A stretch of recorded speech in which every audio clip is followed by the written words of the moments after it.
Hey guys, welcome to the Lean to the Left podcast. Today we're talking politics, and with me are Arthur Hill from North Carolina and Robert Thompson from Georgia. I'm a Marylander transplanted into South Carolina, so together we're the Dixie Dems. There's a lot to talk about today, from the Republican candidates dropping like flies, leaving Nikki Haley the only Trump challenger remaining, and much more.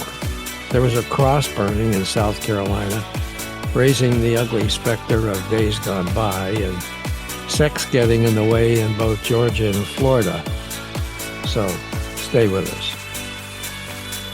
Welcome to Lean to the Left, home of no-holds-barred commentary, plus interviews with fascinating people, some of them top experts, others simply with interesting stories to tell. You'll never know who'll show up at Lean to the Left. Now here's your host, Bob Gaddy. Now, Arthur Hill is vice chair of the Brunswick County, North Carolina Democratic Party, and my buddy Robert Thompson is based in Atlanta. He founded Peach News Now and its opinion podcast, Got Damn Liberals. That's G-O-T, Damn Liberals. Me, I live in Myrtle Beach, South Carolina, and spend my time hosting this podcast and producing the Lean to the Left blog site, which you can find at leantotheleft.net. So welcome, guys, to the Dixie Dems on the Lean to the Left podcast.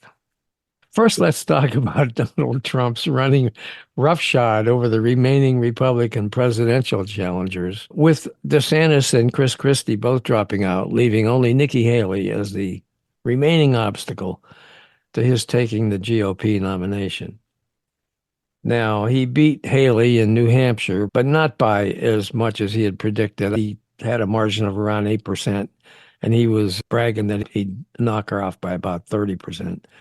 Anyway, it could be her last shot. Will be the South Carolina GOP primary. She's planning a $4 million advertising buy in this state, but the most recent poll shows her trailing Trump by about 30 points in South Carolina.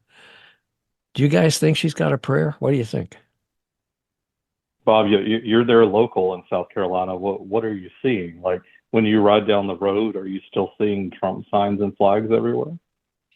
No, I'm not. I'm not seeing a huge demonstration of support, but I'm not seeing a demonstration of support for her either, or for anybody. Right now, nobody's really thinking about this primary coming up. I'm sure it'll change when the ads start running and we get closer to the primary. Now, the Democrats have a primary earlier. There's only Biden and some lesser lights, so that's not going to generate that much. So anyway, I can speak a little bit here for Georgia. I live in a bubble, honestly, here in Metro Atlanta. yeah, The only time that I really ever see the Trump name is pretty much on someone's bumper sticker, yeah, or maybe they've got it on the back. But again, I have to admit, you have Metro Atlanta and you have the rest of Georgia. mm-hmm. Once you get outside of Metro Atlanta, you will see these people that are living in their own bubble. Right. And they've got those Trump signs up and they just feel like they're under attack. From what, I don't know. Mm-hmm. And we'll get into some of this in a little bit, but those people, you can't change their minds. I think it's going to be up to, and we watched some of the results from New Hampshire the other night, and it's going to be up to the independents.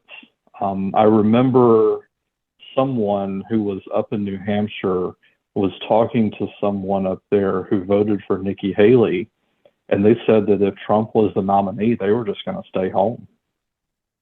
Yeah, I saw some of that in the Washington Post this morning. There's some quotes from some people saying that if they were for Haley and if Trump was the nominee, actually they were going to vote for Biden.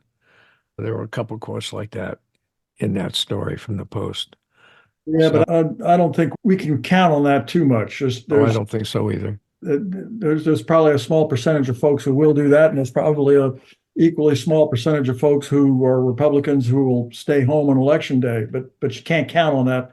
Can't count on that to win. But having said that, I think it's still noteworthy that enough people who call themselves independent voted in the primary yesterday largely apparently for Nikki and against Trump. Mhm. That's what I'm seeing so far. And I think that bodes well for Biden, at least in New Hampshire in the fall. And one can only hope that the same sentiment will be true in a majority of the states in the country. Because if it's not, then I think if we haven't been afraid of the consequences of Election Day 2024 now, we need to be afraid. We need to start being afraid right now. I think in the longer term, the prospect of Trump actually pulling this off is real, and it portends nothing but evil for us unless we go out and campaign our butts off for the rest of this year and prevail in November. It's getting scary out there. Yeah.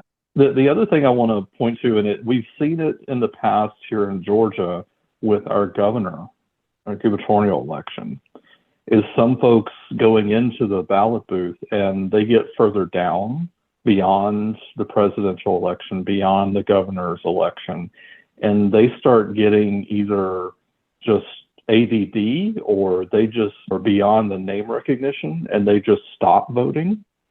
Or you have another type of voter that goes in the voter booth and they're diehard, maybe Trump Republican, and they just mark everybody that's Republican all the way down the ballot. You have a lot of different, I'll call them strategies, and different kinds of voters that, let's go back to this rabbit hole that we just started going down. If you have someone that's just going to stay home, that they're not going to vote Republican, if they're, as I say, a Bush Republican and they can't stand Trump, then that's a lot of Republican votes that have been lost there. If you have someone that is a diehard Trumpster, they're probably mad as hell. They go into the voting booth, they're going to vote Trump, or maybe they just vote for him and just walk away too, because they think that all the rest of them are rhinos.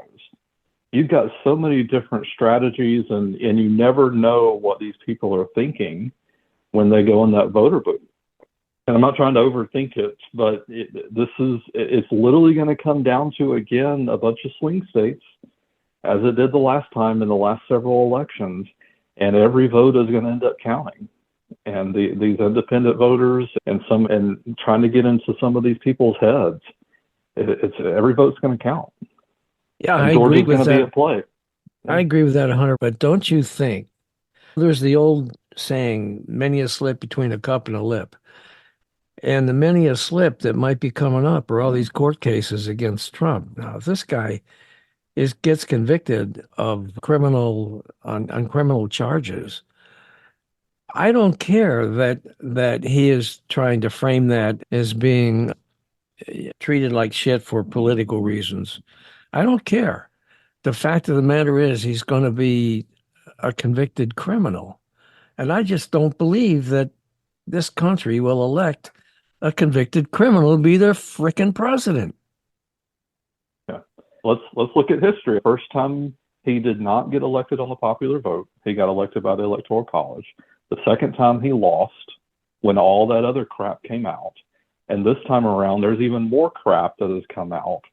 It doesn't look good for him. It is true that he has an incredible mountain to climb in terms of winning in November. But just the thought of the Proud Boys goose stepping down Pennsylvania Avenue just scares the crap out of me. And I hope it scares enough people that even if there is no criminal conviction in any of these cases that are coming up, it's just a terrible thing to imagine, and it's bothersome, it's scary, and it needs to be addressed. I can't stand Karen Nikki Haley, but kudos to her for being the Bush Republican here and being the mom in the party. If you heard her the other day, she said, I'm the one, I'm not quoting her exactly, but she was saying, I'm the sane one here. I'm not the one that's going to have to go up there and with all these felony trials, possibly convictions and all these other things. I'm literally the sane one here. And also she pointed out that Trump was on the ballot several other times and he lost horribly. Republicans lost the House. And he had all these candidates that he went out for, and it didn't work. So not only has he lost, but he also lost other races and other things for the Republicans. Yeah. But as we said, you cannot vote for all that because the polling looks horrible right now. Yeah. Whatever Yeah, that means. I think she makes a lot of sense when she talks about ending the chaos, and where she doesn't make as much sense to me for me is she talks about she refers to the chaos as far as Trump's concerned, and she keeps referring to Biden's inability to think past the 2020 election as well. And I don't get that argument at all. I don't understand that. Biden's done everything he can to propel himself past the 2020 election, and he's got a lot of accomplishments that he's made in doing that. I don't completely buy her argument on why she's a viable alternative. I halfway buy it with Trump, but I don't see, if for some reason Trump fails to become the nominee and she winds up being the nominee, I think she has to hone her skills, as her debating skills, against Biden, because the claims she's making just don't stand up. Anyway, I think this is all about 2028 as far as she's concerned. I think she's done a great job of setting herself up for that so far. What did you guys think about I don't know if you saw the photos from New Hampshire yesterday. What's his name? Whatever. I never could say his last name. That Ramaswamy or whatever it is. Ramaswamy. Yeah. Yeah. Yeah. Yeah. Him and Tim Scott standing behind Trump looking like a couple of servants. Three Stooges. Yeah. Yeah. Cracked me up. Then there was the exchange between Scott and Trump on the podium during the victory speech. What was that? I didn't see that. I turned to Scott and said, "Man, Haley must really hate you." Oh yeah. I saw that. And he said, "Don't you hate her?" And he said, "I love you." Yeah, geez, oh flip. And speaking of Senator Tim Scott, he got down on his knees the other day on Kiowa Island and proposed to his girlfriend. Now, Scott said he was thrilled to have a fiance who shares his devout Christian beliefs. The cynics among us might suggest that this is part of his campaign to beat Trump's VP selection. Yeah. I was going to Google it, but I didn't want to feel nauseated. So. Oh, for crying out loud. Then we got all this other sex stuff that's going on here. We got the Florida GOP chair who, this cracks me up. He got kicked out of his job because he and his wife admitted to a three-way sex encounter, and then he got involved with a rape allegation. And then we've got Fannie Willis in Georgia hiring this outside attorney with whom she's apparently having an affair to help her in her case against Trump. Now, Robert, you got the goods on that one?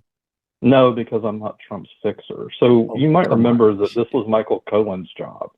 Yeah. When he worked for Trump years ago. And how many times did Trump just call Michael Cohen up and say, how much is this going to cost me?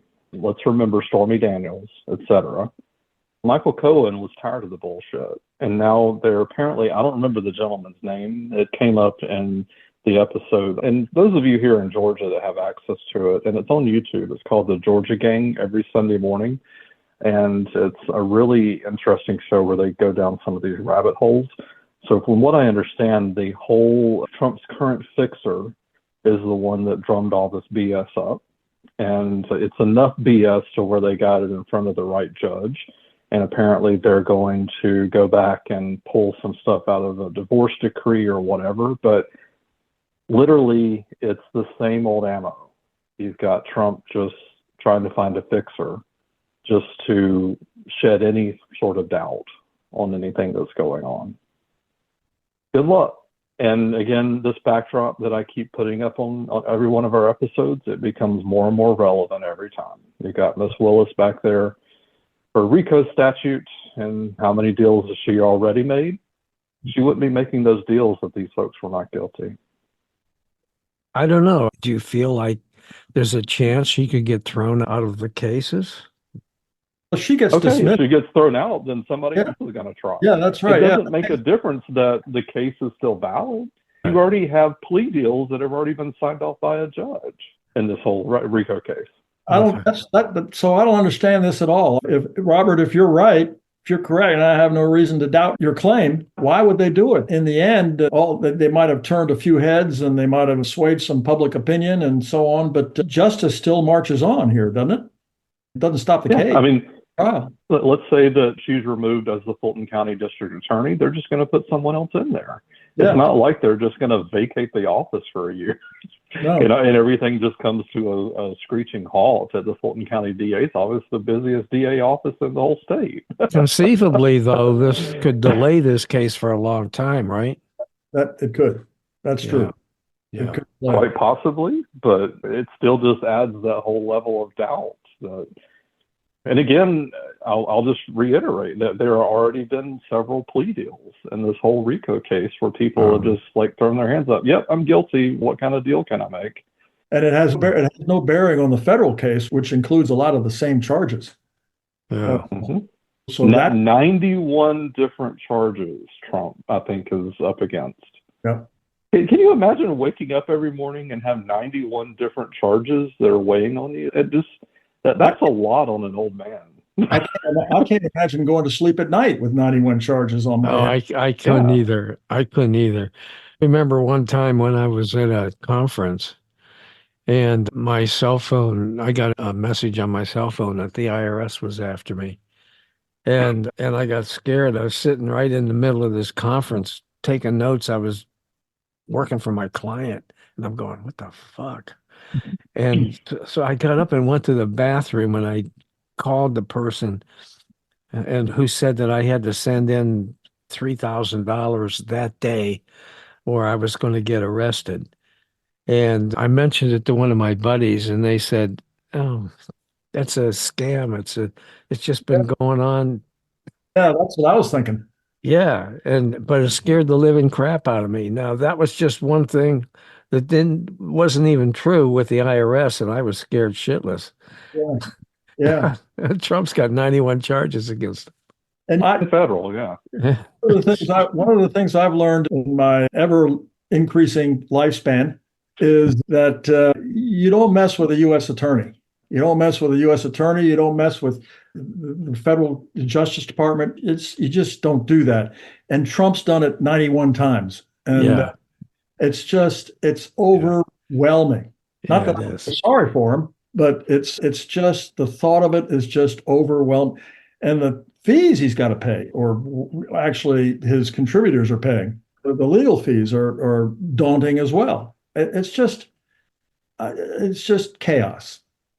Speaking of that, and I don't know if we're going to get to it, and I can't remember who pointed it out, but someone in Florida has introduced a bill down there to help Trump pay for his legal fees because he lives down there now. So they're going to use Florida taxpayer money to pay his legal fees if it passes? Allegedly. Man. I can't imagine how that would pass, but it's Florida, so you never know. Another reason I'm not surprised to see DeSantis go down the toilet like he couldn't have been happier to a better man. I know that, but were you surprised? Were you surprised? No. He is the most unlikable person. I've never seen him smile. To listen to him talk, he's just not personable. It's just a nasty man. No. Yeah. He needs to go away. No. Well, it looks like he's going to. I was surprised because I thought so many people liked his nasty demeanor, and they just thought that this guy is just Trump without the baggage. Yeah. But one thing that I saw that somebody wrote, which they said DeSantis's tragic mistake was not campaigning with his family. I don't know anything about his family. I've never heard his wife or if he has adult kids. I've never heard any of them speak. But apparently they're very charming. And the thought was that if he'd used them more on the campaign trail, that he might have been able to overcome his stony demeanor that wound up killing him. Yeah. They probably don't like him either. I think it was all personality. People weren't arguing against his politics. These people who supported him weren't. They were just turned off by his personality. Plus, he had this weird campaign structure. He had a super PAC basically running his campaign. I don't even know how that's legal. but they were calling the shots on the ad buys and a lot of other stuff. And DeSantis was clearly out of money on his end, so he had to count on this super PAC. But I don't understand. Somebody needs to investigate that to see whether any laws were broken, because the super PACs are supposed to be totally independent of the campaign committee. There should not be any collusion there. And, no. Exactly. No collusion. The other thing I wanted to ask you guys was there's a story in the Washington Post today, column by Dana Milbank. Yeah. And it talks about Trump's misstatements and indications of dementia. And it's a pretty good piece. And it cracks me up that people are trying to say that Biden is the one that is too old and he can't handle the pressure. I think the guy has demonstrated that he can indeed handle the pressure. I can't imagine how he's my age, and I can't imagine doing everything that this guy is doing under the pressure that he's got and doing it as well as he's doing it. Just incredible to me. And he needs to get credit for that, in my opinion. I think he will. And I think he'll also get credit for the fact that he takes care of himself, that he's in good health. Yeah. And whereas Trump has a big, huge steak for dinner every night, and yep. He doesn't drink, but still he doesn't eat right, and he's older than no, I guess he's not older than Biden. No, he's younger by about 4 years. It's comparable. Yeah. I think people are starting to take a look at. You talked about Dana Milbank and his piece, but I think people are starting to take a look at Trump's physical fitness, not just his mental fitness or mental acuity. His politics, but matter of fact, I have a photo, and I'm going to put it up with this video it's a combo photo showing Biden on his bike, riding his bike, and Trump with his big belly hanging out, sitting in a golf cart. Yeah. And it's just quite a contrast. Nikki Haley pointed this out too. Nikki Haley has been attacking Trump. Yeah. And I think the best that Trump could respond with is he got her mixed up with Nancy Pelosi the other day. Yeah, that was funny as hell. Nikki Haley refusing to call in the National Guard on January 6th. Yeah. Yeah. But if you put this old senile man in front of a microphone and a camera and just let him ramble on for 90 or 2 or 3 hours, he's bound to. Yeah, his speech. What is he going to come up with? His speech in New Hampshire was 100 minutes. Yeah. And Dana Milbank said that I listened carefully, which was quite a job considering that he went on for 100 minutes. And he kept repeating himself, saying the same stuff over and over again. Oh, man. Anyway. Not exactly the Gettysburg Address. Yeah, anyway. All right. So what else you guys got? I want to know where all these people are so unhappy with Biden and our vice president. The stock market hit another all-time high. Unemployment is low. Inflation has slowed down. We're getting 5% interest on our savings accounts to combat inflation, to encourage people to save money. So when Biden got elected, what were they wanting to happen beyond what has happened? I know. That's the question that I wanted, and it's crickets. Yeah. All you hear about are these polls out there of these unhappy people, and Biden is shit, and I don't know who our vice president is. Okay, then give me, what do you expect to be happening? Yeah. And it's crickets. I'm sick and tired of this. Yeah, one of the things that please comment here. Please, because tell me, because I'm at a loss. Yeah, I don't understand why right now more money than I've ever made in my lifetime. Yeah, I'll admit that right now. I'm going to pay more in taxes because I'm making more right now than I've ever made in my lifetime. Please tell me, what am I doing wrong? I don't understand. Please tell me. I don't know. Sounds like you're doing something right to me. Yeah, me too.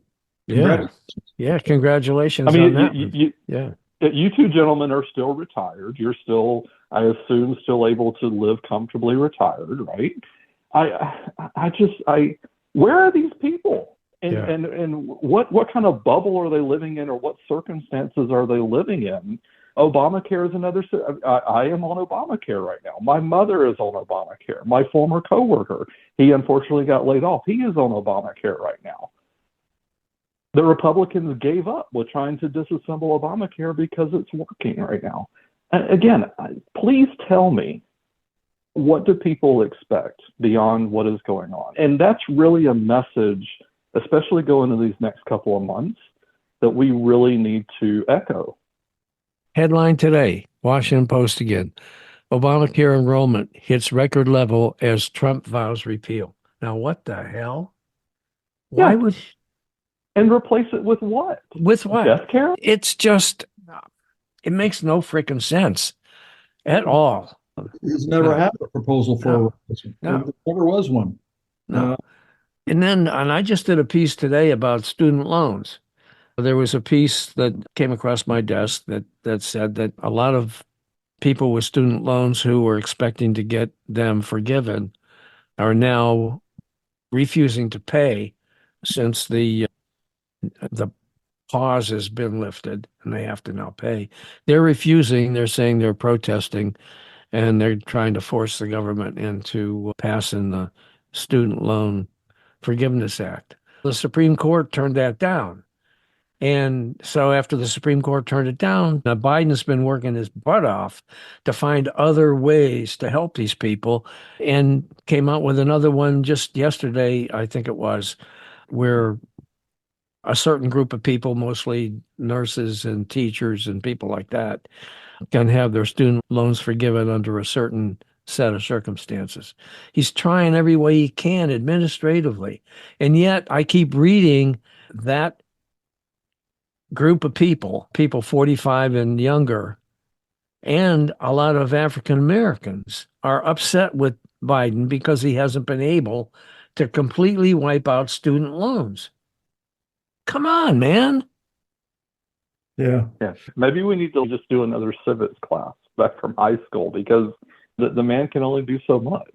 What's encouraging is that every day that goes by, more people are becoming aware of some of the things that he has done. Where I am right now, infrastructure is very much on the front burner. We've got a huge debate going on about a bridge that goes from Brunswick County, where I am, into the city of Wilmington, crossing the Cape Fear River, which is about to fall down. It needs to be replaced. And so the question is, how do we pay for it? And the Department of Transportation for the state has said, you got to pay a toll. That's how we're going to pay for it. And everybody here is saying, wait a minute, we just got this infrastructure bill that just got passed, and it has Right. billions of dollars specifically for construction of bridges or the replenishment of bridges and roads. And so we got that money. Why can't we use it? We can't use it because this. So no, we can use it, and the state government has to change its mind. So that's a huge. As a matter of fact, there's going to be a protest this weekend in Wilmington about a measure that they want to impose tolls.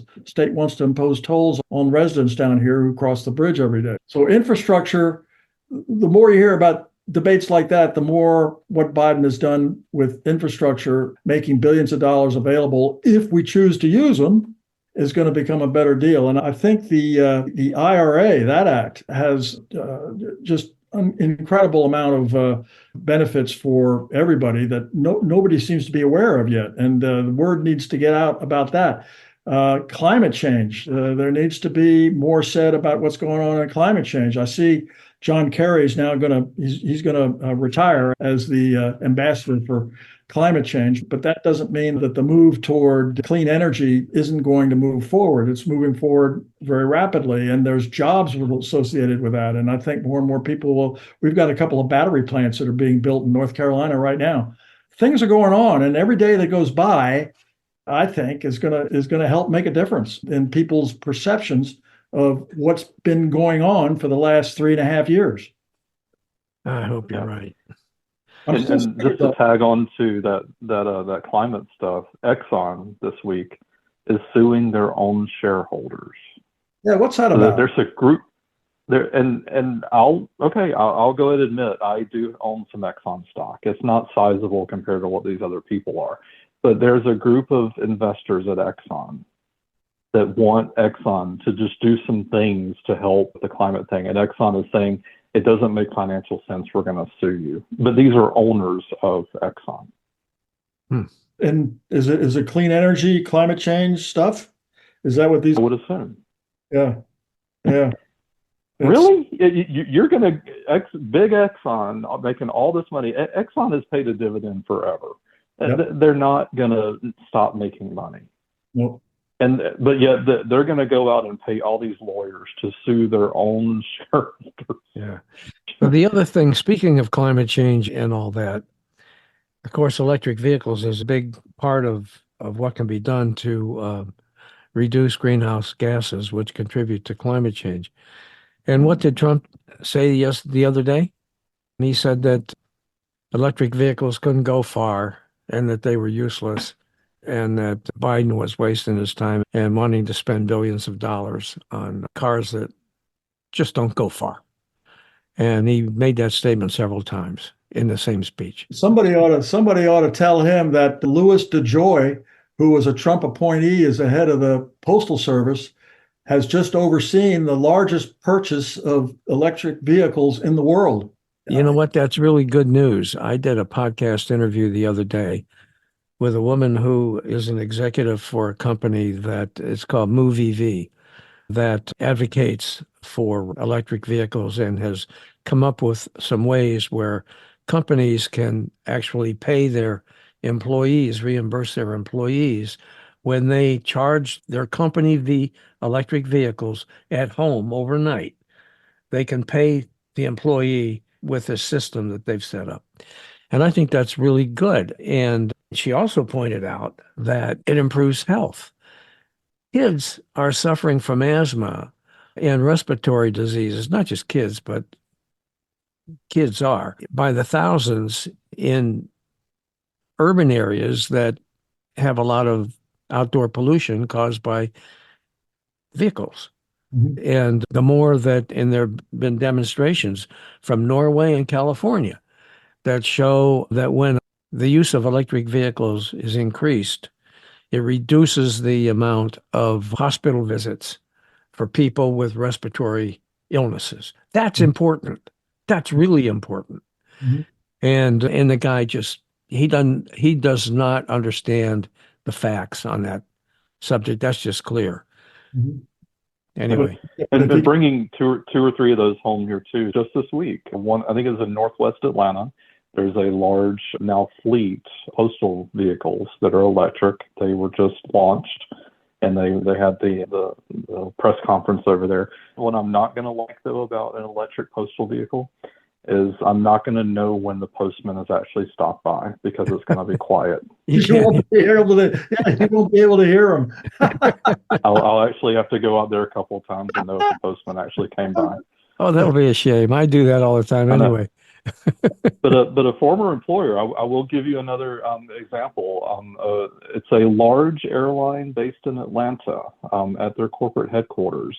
Pretty much every day, all of the electric vehicle chargers are full, and they have to charge for those chargers. Otherwise, there would be so much demand, they would not be able to keep up.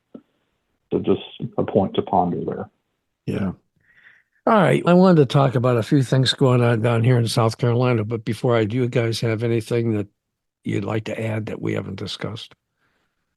Just some calls to action we can either do now or later at the end, up to you guys. Okay. Let me run through this stuff that's I think is pretty important, and then we'll get to that. But I mentioned at the top, we had this situation in Conway, which is the county seat for Horry County. And Horry County is the coastal area where Myrtle Beach is. A white couple burned a cross facing their black neighbors in an effort to intimidate them. They've been doing this now for a while. And the NAACP held a news conference and complained that not much has changed since the days of slavery. And I think what's changed is that all of that hatred is still there. It's just under the surface. And we're not seeing all of it being manifested the way a lot of people feel. That's still going on here in South Carolina. And I'm sure it's going on in North Carolina, Georgia, and other areas of the South as well. Now, they urged the family, the NAACP and the black family, they've urged the state legislature to enact a hate crimes law. And that's something the LGBTQ plus community here also supports.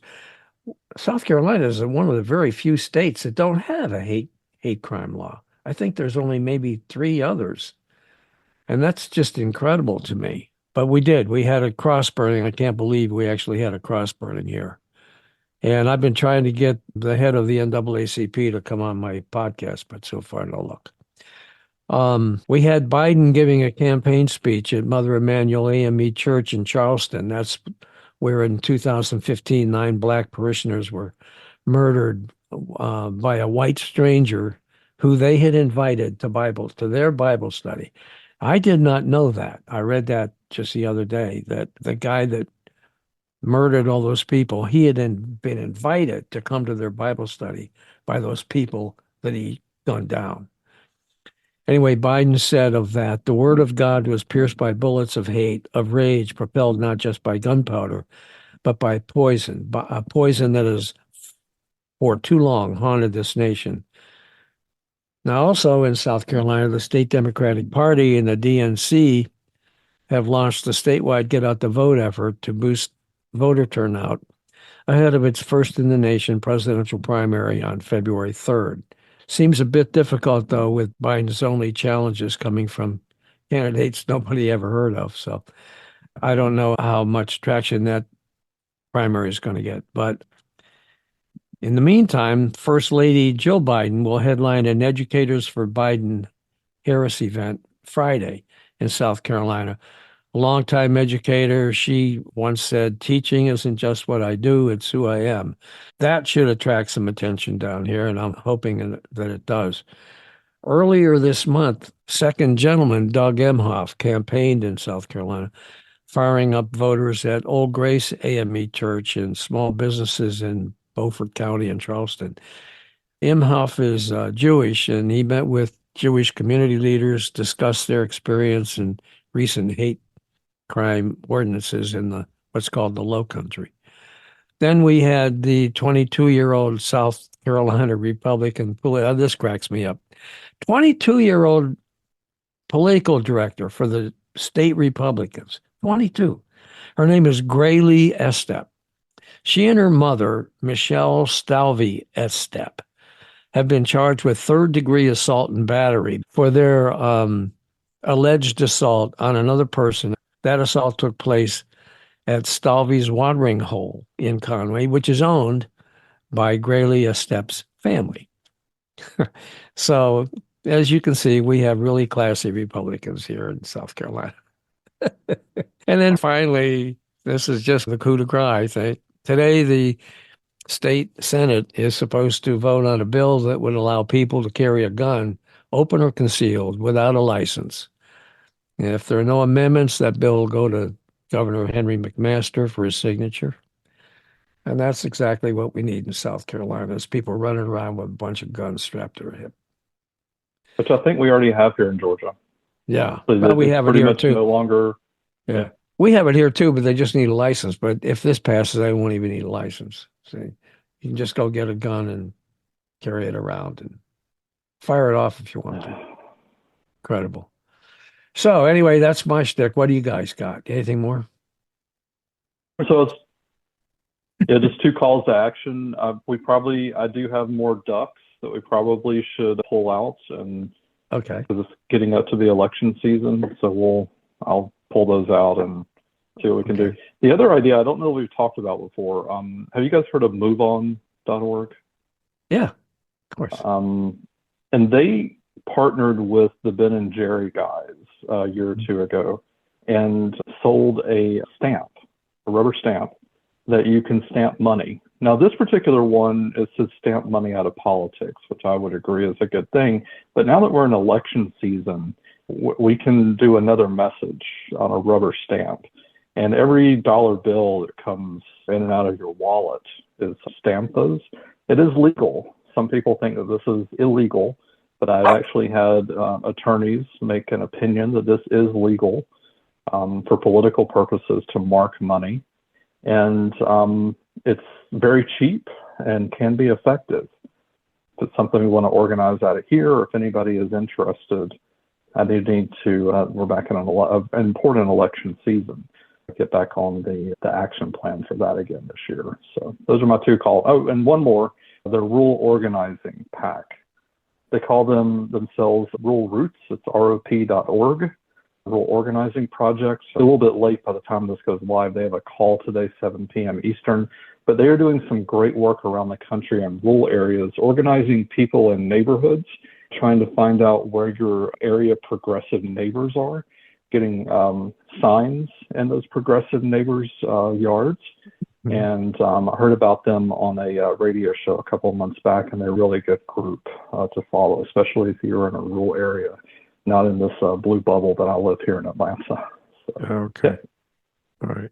Yeah, that's actually that group's actually got a little traction in North Carolina because our state chair is from a rural county, and she is known for being able to organize rural areas, and she's been active in trying to get more activity going in rural counties, and my county's got a lot of rural areas in it, so we applied. But that organization is one whose name keeps coming up, and I think they're doing a really good job, really effective job, and I think they'll rise as the year goes on. I think there's another organization, by the way, and I'll try to remember what it is the next time we do a show because the name escapes me right now, which is actually focused on electing progressive state legislators.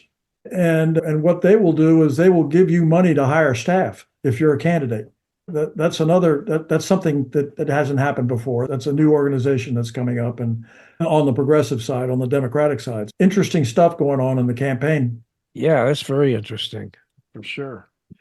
All right. Listen, thanks so much for being with us on Dixie Dems and the Lean to the Left podcast, you guys. And I hope you enjoyed what we talked about and found it to be informative and entertaining, and come back again next month. Yeah, I hope you enjoyed this Lean to the Left video and that you found it interesting and informative. Please come back on a regular basis and check out our interviews with guests on topics that focus on progressive politics and the important social issues of our time. Our interview shows stream on Mondays and sometimes Thursdays, and you can check out upcoming shows, guests, and topics at podcast.leantotheleft.net. And you can subscribe to our interview version there and to our video shows here at YouTube.